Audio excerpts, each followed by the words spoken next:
ఎప్పుడెప్పుడు రాజుల కాలంలో నుంచి పలావ్ అన్నది ఒక ఊరగాయ టైప్లో మసాలాని క్రియేట్ చేసుకొని మగ్గబెట్టుకొని దీన్ని క్రియేట్ చేసేవాళ్ళు.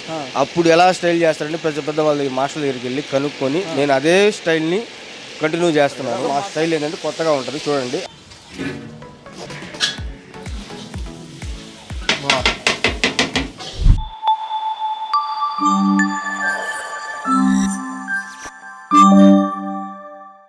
Hi guys, welcome to Warli food. నేను మీ రోహిత్ని. అట్ ప్రెసెంట్ నేను ఎక్కడున్నా అంటే కేపీహెచ్బీలోని 4th ఫేజ్లో మంజిరామాల్ గేట్ నెంబర్ 2 ఆపోజిట్లో ఉండే రహీం పలావ్ దగ్గరికి వచ్చేసాను. ఇక్కడికి రావడానికి గల మెయిన్ రీజన్ ఏంటి అంటే 100 రూపీస్ కండి చాలా టేస్టీ అయినా అండ్ కొన్ని వందల సంవత్సరాల క్రితం పలావ్ ఎట్లా తయారు చేసేవాళ్ళు అదే ట్రెడిషన్తో ఇక్కడ పలావ్ తయారు చేస్తున్నారని నాకు ఒక సమాచారం వచ్చేసింది.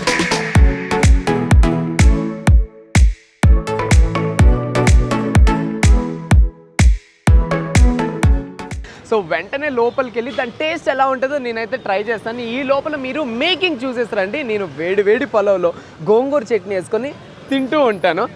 మన ఛానల్కి ఫస్ట్ టైం వచ్చినట్లయితే తప్పకుండా సబ్స్క్రైబ్ చేసుకోండి.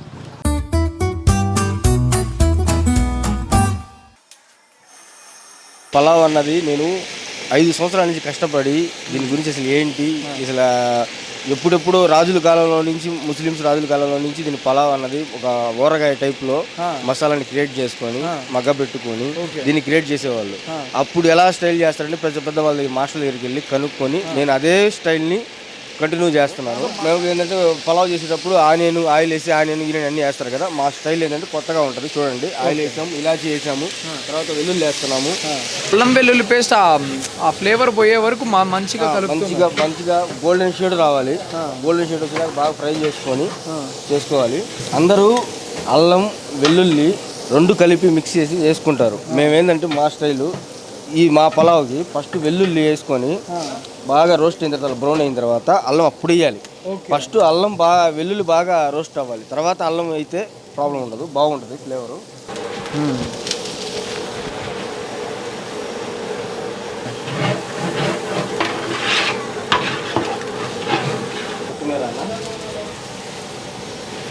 ఉప్పు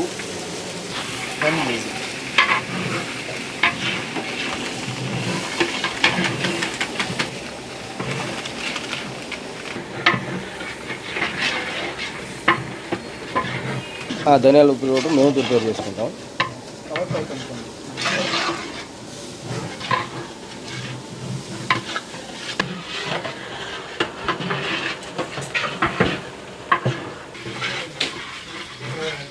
అన్న ఇదేంటన్నా ఇది? అన్న ఇది రహీం పలావ్ సీక్రెట్. ఒకప్పట్లో అంటే కొన్ని వేల సంవత్సరాల కిందట రాజుల కాలంలో బిర్యానీ చేసుకోవాలంటే ఇలా మసాలా రెడీ చేసుకొని ఒకరోజు ముందు కుండల్లో పెట్టి క్లాత్ కట్టేసి ఒక నైట్ మొత్తం అలా పెట్టుకుంటారు. కొంతమంది వారం పెట్టుకుంటారు, కొంతమంది 10 రోజులు కూడా పెట్టుకుంటారు. మనం ఏంటంటే లోపల కుండ ఉంది, ఆ కుండలో మేము నైట్ ముందు రోజు చేసుకుని ఆ కుండలో పెట్టేసి క్లాత్ కట్టేసి పక్క రోజు ఇలా వాడుకుంటా ఉంటాం. ఇదే మా సీక్రెట్. పాలు తెచ్చుకొని ఇంట్లో తోడబెట్టుకొని తీసుకుంటాము. పాలు కొబ్బరి పాలు, అవి కొబ్బరి పాలా?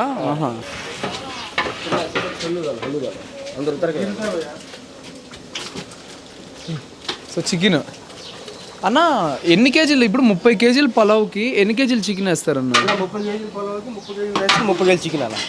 1:1 కేజీ వేయాలి కంపల్సరీ. ఓకే, చికెన్ వేసిన తర్వాత బాగా మిక్స్ చేస్తున్నారు. లైక్ ఆ ముక్కలకి బాగా పట్టాలి కదా చికెన్, అందుకని అన్నది కొంచెం లిక్విడ్గా అయిపోయింది. నేను చూస్తూనే ఉన్నాను, మీరేం వాటర్ కూడా వేయలేదు ఎక్కువ. లిక్విడ్ అంటే చికెన్ వేసిన తర్వాత ఆ మసాలా చికెన్ మిక్స్ అయిన తర్వాత ఆటోమేటిక్గా వాటర్ అదే వచ్చేస్తుంది. ఓకే, అండ్ మీరు దాంతోపాటు పాలు పెరుగు కూడా వేసారు కదా? అవును. ఓకే, చికెన్ పీసెస్ని తీస్తున్నారు అన్నా.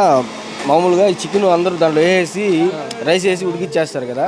అప్పుడు ఆ పీస్ ఏమవుతుందంటే ఉప్పు కారం టేస్ట్ అనేది దానికి మసాలా అనేది పట్టదు. అలా చేయకూడదు. చికెన్ మొత్తం తీసేసుకున్నాం అనుకోండి, ఈ చికెన్ లో ఉన్న ఫ్లేవర్ దాంట్లో దిగి ఉంటది. ఒకటి ఈ చికెన్ కి మసాలా పట్టుంటది. ఇది మేము రైస్ ఉడికిన తర్వాత దమ్ పెట్టేటప్పుడు ఈ పీస్ పైన వేసి దమ్ పెట్టేస్తాం. అప్పుడు పీస్ కి మసాలా ఉంటది, రైస్ కి మసాలా ఉంటది. తినేవాళ్ళు సాటిస్ఫాక్షన్ గా ఒక పలావ్ తిన్న ఫీలింగ్ పర్ఫెక్ట్ గా 100% దొరుకుతుంది.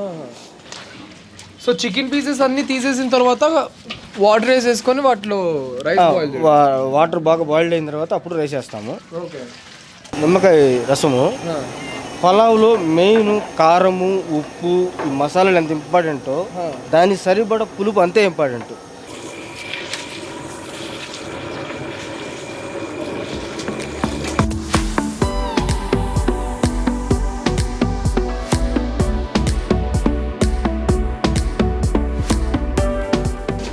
నా రైస్ అంతా బాగా రైస్ మొత్తం ఒక 90% అయిపోయిందన్న. ఇప్పుడు మనం ఆల్రెడీ బాయిల్ చేసుకున్నాం కదా మసాలా పీసెస్, దమ్ పీసెస్, అవన్నీ వేసుకొని ఓకే దాంట్లో పల్టీ కొట్టేసి దమ్ పెడితే పర్ఫెక్ట్గా పలావ్ ఫ్లేవర్ కరెక్ట్గా వచ్చేస్తుంది. ఓకే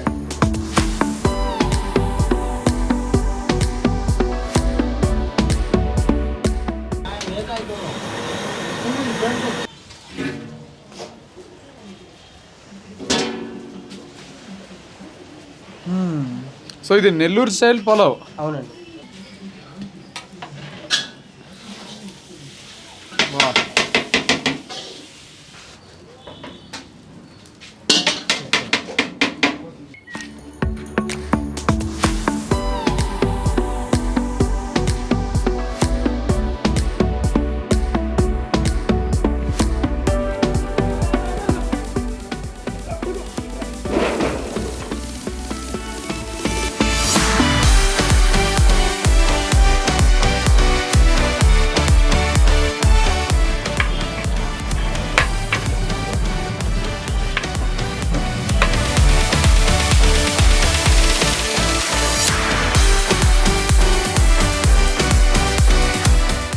వావ్, నా చేతికైతే వేడి వేడి రహీం పలావ్ వచ్చేసింది. స్మెల్ అయితే అదిరిపోయింది. అండ్ దాంతోపాటుగా ఇచ్చిన ప్లేటింగ్ కూడా నాకు చాలా బాగా నచ్చింది. లైక్ ట్రెడిషనల్గా అరిటాకు వేసి చాలా మంచిగా ఇచ్చారు. అండ్ ఇక్కడ ప్రైజెస్ సంగతి కూడా చెప్తాను. పొద్దున్న నుంచి ఇక్కడ మేకింగ్ సెక్షన్లో ఉన్నాను కాబట్టి నాకు ఆకలి పిచ్చిగా ఉంది. అండ్ ఇక్కడ ప్రైజెస్ ఏంటి అని అంటే chicken dum pulao at present నా చేతిలో ఉంది 100 rupees. Chicken fry piece pulao కూడా ఉంటుంది, అది 100 rupees. And chicken dum biryani ఉంది 130 rupees. Chicken fry piece biryani ఉంది 130. అండ్ మటన్ బిర్యానీ కూడా ఉంది, మటన్లో దమ్ బిర్యానీ కూడా ఉంది. అండ్ నాటుకోడి పలావ్ కూడా ఉంది. ఇంకా రాగి సంగటి కూడా 100 రూపీస్. క్వాంటిటీ సంగతికి వస్తే ఒక మనిషికి పర్ఫెక్ట్గా సరిపోయేలాగా ఉంది. ఇన్ కేస్ ఇది సరిపోకుండా ఇంకొంచెం అడిగినా కానీ అన్న వాళ్ళు మళ్ళీ రైస్ వరకు వేస్తారంట, పలావ్ రైస్ అయితే. మనమైతే టేస్ట్ చేద్దాం ఇంకా.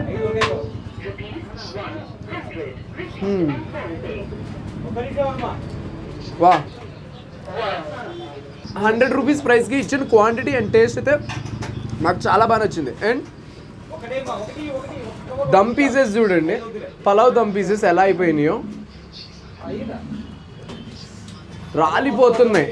అంటే అంత ఎక్కువసేపు బాయిల్ అయినాయి చికెన్లో. మనకి మేకింగ్ అప్పుడు చూసాం కదా, చాలాసేపు అంటే చాలాసేపు, ఆల్మోస్ట్ ఒక ½ అన్ అవర్ పాటు ఈ పీసెస్ని ఆ పలావ్లోనే బాగా బాయిల్ చేస్తున్నారు. జ్యూసీగా రాలిపోతున్నాయి చికెన్ పీసెస్ కూడా. తిందాం.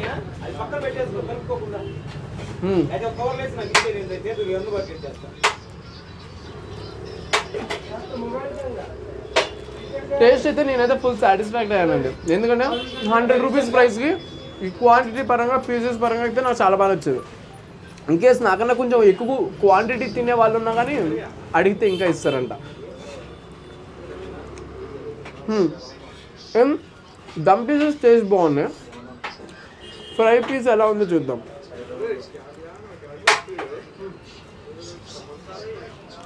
థింగ్ ఏంటి అని అంటే రహీం పలావ్కి వచ్చి ఇక్కడ కూర్చొని తినాలి అంటే కొంచెం ఇబ్బంది. ఎందుకంటే ఆల్మోస్ట్ ఒక 5-6 పట్టే ప్లేస్ మాత్రమే ఇక్కడ ఉంది.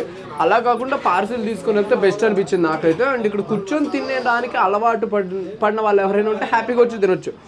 కాకపోతే నేను కూర్చునే తినే దగ్గర నాకు కొంచెం ఎక్కువ స్పేస్ కావాలి, అట్లా అంటే కష్టం. సో గోంగూరతో ట్రై చేద్దాం.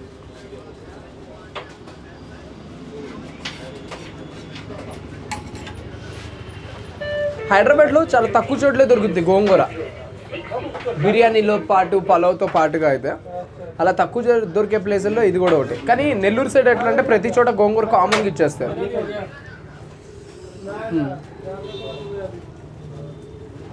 వా, గోంగూరతో సెట్ ఉంది. కాకపోతే మీకు ఆ కాంబినేషన్ అంటే నచ్చే పని అయితే చాలా బాగా నచ్చింది గోంగూరతో. టైమింగ్స్ ఏంటి అని అంటే ఆఫ్టర్నూన్ 12 నుంచి ఆల్మోస్ట్ ఈవినింగ్ 4:30, 5 వరకు ఉంటుందంట. దాని తర్వాత మళ్ళీ ఈవినింగ్ 8 నుంచి స్టార్ట్ అయ్యి 12 వరకు ఉంటుందంట. సో మీకు మంచి పలావ్ టేస్ట్ చేయాలంటే రహీం పలావ్ దగ్గరికి వచ్చి ఒకసారి టేస్ట్ చేయండి. సో పలావ్లో ఒక డిఫరెంట్ టేస్ట్ని మీరు ఫీల్ అవ్వాలి, పలావ్ ఒక న్యాచురల్ పలావ్ని మేము తినాలి, అలానే చికెన్ పీసెస్ని పలావ్తోనే వండే చోట ఎక్కడైనా కావాలి అని అంటే మీకు కేపీహెచ్బి 4th ఫేజ్ ఇక్కడ మంజిరా మాల్లో గేట్ నెంబర్ 2 ఆపోజిట్గా ఉండే రహీం పలావ్ పర్ఫెక్ట్ ప్లేస్ అండి. 100 రూపీస్కి కడుపు నిండా పలావ్ని చాలా టేస్టీగా ఉండే పలావ్ని ఎంజాయ్ చేయొచ్చు. అండ్ ఇందాక నుంచి చూస్తుంటే చాలామంది క్రౌడ్ పోతున్నారు. నాకు తెలిసి మీలో కూడా చాలామంది ఇక్కడికి వచ్చి ఆల్రెడీ టేస్ట్ చేసేస్తుంటారు. ఇన్ కేస్ ఆల్రెడీ టేస్ట్ చేసిన వాళ్ళు ఎవరైనా ఉంటే ఒకసారి కామెంట్ సెక్షన్లో మేము ఆల్రెడీ టేస్ట్ చేసామని మీకు ఎలా అనిపించిందో ఒకసారి మిగతా వాళ్ళతో షేర్ చేసుకోండి. అలానే ఈ వీడియో నచ్చుంటే తప్పకుండా లైక్ చేయండి, మా ఛానల్ అయితే సబ్స్క్రైబ్ చేసుకోండి. అండ్ నేను మీరు మరొక ఇంట్రెస్టింగ్ వీడియోతో మళ్ళీ మీ ముందు ఉంటాను. అంతవరకు సెలవు, టాడా. రాజమండ్రి వచ్చాం, అసలు బిర్యానీ ఒక ప్లేస్కి జస్టిఫై చేయలేం, అందుకే అది మన పందులపాక అప్పారావు గారి బిర్యానీ. సో ఒక సెకండ్ ప్లేస్ మనం వచ్చాము, అజంతా రెస్టారెంట్. చాలా మంది సజెస్ట్ చేశారు. సెట్ ఫీల్ ఏంటంటే is the gravy. First dairy ఎక్కడ మొదలైంది అని తెలుసుకుంటే గంగరాజు వారి డైరీ అని తెలుసు. అంటే 1953 నుంచి ఎందుకు నిలబడిందో ఇప్పుడు అర్థమైంది అనమాట. దమ్ బిర్యానీ ఎక్కడ దొరుకుతుంది అంటే అందరు చెప్పిన ప్లేస్ అది బిర్యానీ పాయింట్.